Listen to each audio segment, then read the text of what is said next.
प्राकृतिक उथल पुथल है तो जनजीवन में भी उथल पुथल दिख रही है।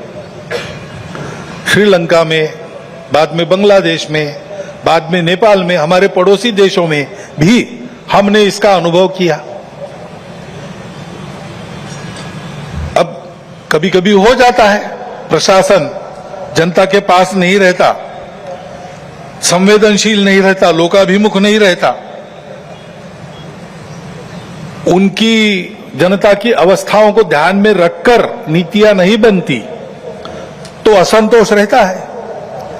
परंतु उस असंतोष को इस प्रकार व्यक्त होना, ये किसी के लाभ की बात नहीं है। अभी अभी प्रमुख अतिथि महोदय ने कहा, 25 नवंबर के भाषण की याद की, उसमें इस प्रकार के जो आंदोलन है जिसमें इतनी सारी हिंसा और विनाश होता है, डॉक्टर अंबेडकर साहब ने उसको ग्रामर ऑफ अनार्की कहा है।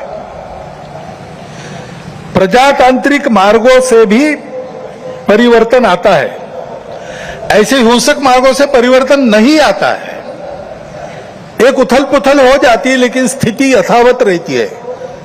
पूरे दुनिया का अभी तक का इतिहास देख लीजिए, जब से ये उथल पुथल वाली तथाकथित रिवॉल्यूशंस, क्रांतियां आई, किसी क्रांति ने अपने उद्दिष्ट को प्राप्त नहीं किया। राजा के खिलाफ फ्रांस की राज्य क्रांति हुई, उसका परिणाम क्या हुआ? नेपोलियन बादशाह बन गया, वही राजतंत्र कायम रहा। इतनी सारी तथाकथित साम्यवादी क्रांतियां हुई, सब साम्यवादी देश आज पूंजीवादी तंत्र पर चल रहे हैं, जिसके खिलाफ क्रांति हुई थी। ऐसे हिंसक परिवर्तनों से उद्देश्य नहीं प्राप्त होता है, उल्टा इस अराजकता की स्थिति में देश के बाहर की स्वार्थी ताकतों को अपने खेल खेलने का मौका मिलता है।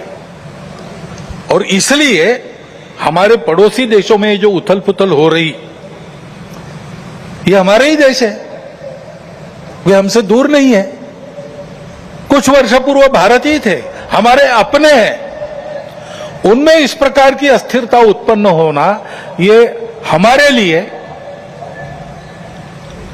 हम केवल उनके पड़ोसी हैं इसलिए नहीं, वो सब हमारे अपने देश है, इसलिए चिंता का विषय है।